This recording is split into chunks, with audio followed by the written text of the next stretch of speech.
Peter Angelo Singer League. I'm 25, turning 26 at the end of the year, and I play rugby league. So I started off playing rugby league when I was a junior. Yeah, my main senior sport was rugby union, and I played it professionally. Kind of fell in love with rugby. I guess that I love the contact, I love the feeling of scoring a try, and then coming up with some new celebrations. Well, it's just a camaraderie you share with the boys, and like the brotherhoods that you create, and like the mates that you gain from the games. I've got a big list of supporters, but not just my family, my friends as well. My mum and dad, my biggest supporters. They've been there from day dot. They've always had faith in me, not just myself, but for my siblings as well. Early mornings, 5 a.m. wake up to get into training by 6.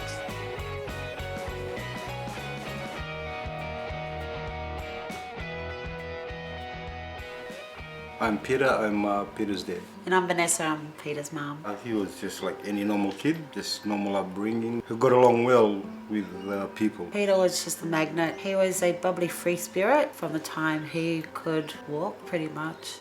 But ambition-wise, every sport that he partook in, he made it to the rep side. He represented Queensland, league and everything. He made it up to the next level. The reason why we put them into sports was more discipline. At no time where his discipline was questioned or anything. He just loves the sports. He just loved what he was doing. Sports was a bonus. Education was always first for our kids. Peter being the eldest. He kind of set the standard. Yeah, set the standard for the rest of the siblings, making it known that they're not like him, and it's good that they have their own identities.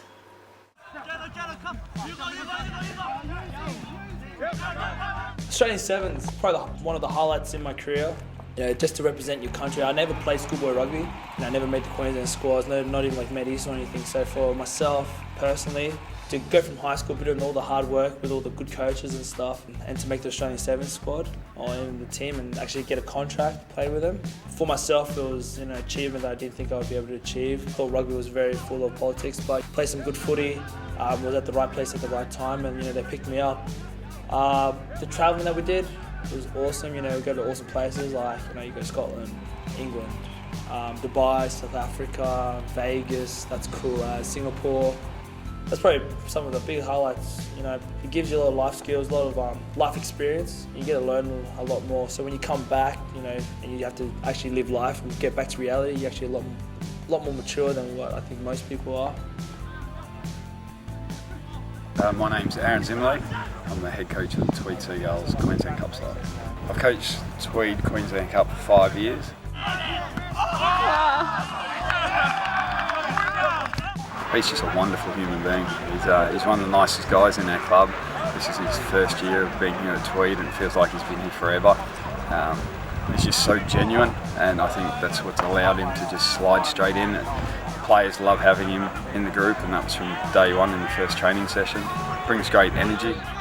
It's been really awesome. Brings a really positive vibe to the club and definitely cheers everyone up when everyone's down, and everyone always has a smile on their face when he walks into the room. As much as sevens like such a high in my life, there's a lot of lows as well, especially as a rugby player. It actually takes you on an emotional roller coaster sometimes, especially with the injuries that I had. I remember doing my knee, my tricep, my quad. It kind of amounted up to almost 8 to 10 months worth of injuries, which was just continuous injuries. And you come back early, and then you're injured again for a month, and you come back. So there's this whole big roller coaster for 10 months where you're just constantly injured. And it actually hit me pretty hard because you lose your confidence as well. It's not the greatest feeling, especially when you have the coach saying, "Do you even have it anymore? Do you want to be here?" Those were the things that were kind of hit home for me, because I started questioning my own ability. I remember going in, lost all my confidence in the world when I had one of the big boys. He plays for the Brumbies now, Lousy. And I remember him running at me, and I just couldn't make a tackle in him. I make a tackle now, it's all good, but back then I don't know, for some reason he just put me on the spot, coach, and I was wrecked. I wasn't in the best mind frame or anything, but I remember missing it, and the boys cheering me on. "Come on, boy, come on, Petey, make a tackle, make a tackle." I couldn't even make a tackle for them, and I missed 6 tackles. I felt like I lost all the respect from the boys. I remember it was the crappiest feeling I think in my whole career. I hate thinking about it because I feel like I've moved on about all that stuff.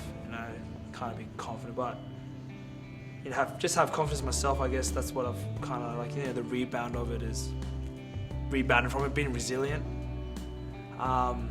making sure that you can overcome it. It's rugby's a cutthroat sport, and that's something that, like, you know, with my youth stuff and the boys that I train, I always remind them it's a cutthroat business. You either make it or you don't. You know, me, I made it, and I wish I could go back now and actually prove to them that I am good and just kind of compete even more. For myself, I feel like I've gained a lot of confidence back in my game, and a lot of respect from my peers as well because of the things I'm doing. And that's just purely from just playing hard, backing myself, being confident on the field.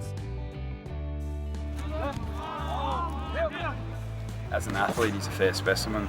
He's that beautiful mixture of quick twitch fibre, which is speed and power, but then he has the capacity to do a lot of work as well, so he gets in and digs his heels in and helps his teammates out on game day. Very powerful. He brings the Fijian gene with that. They're blessed as natural athletes where they have speed and strength. He shows that when he carries a football. He's very hard to tackle. You may have seen him, he's got a very big caboose. He's a bit of Beyonce there at the back. And I think he puts that to good use with his power.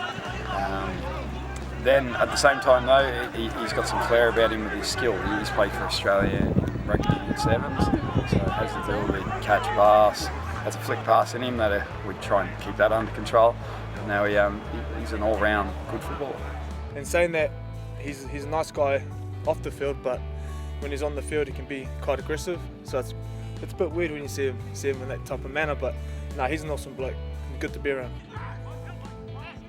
At the moment for rugby, my main goal is to cement my spot in the Q Cup squad at the moment, the team that I'm playing for. Just to be a good role model for my athletes and that I train, and show that I can back it up with my actions. For work, making a change in people's lives, I love it. Brings a lot of satisfaction to my life, I know. And it's rewarding as well, seeing people, you know, being able not to walk, not being able to squat, to, you know, essentially jumping onto a box, you know. So there's some pretty cool things, and also working with my youth and that. So I run BAM, which is awesome, and that's something I'm really passionate about. And getting that up and actually, you know, becoming the biggest youth program in Australia, and be known for like our mentoring and giving kids life skills and also opportunities. And with family, I guess just to make them happy. And the missus, maybe drop on one knee in like 5 years, I don't know, who knows. So maybe 1 year, 2 years, who cares. So. When I first saw you from afar, I'm not listening. You made me get up out my car. Hopped out, didn't even look both ways. Couldn't even find the words to say. It's so weird. After my heart was broken, girl, it reopened for me and you. Now I believe in love. After my heart was broken, girl, it reopened for me and you, girl. Yeah, we hit it off, girl, from the start. Glad we ain't trying to waste time trying to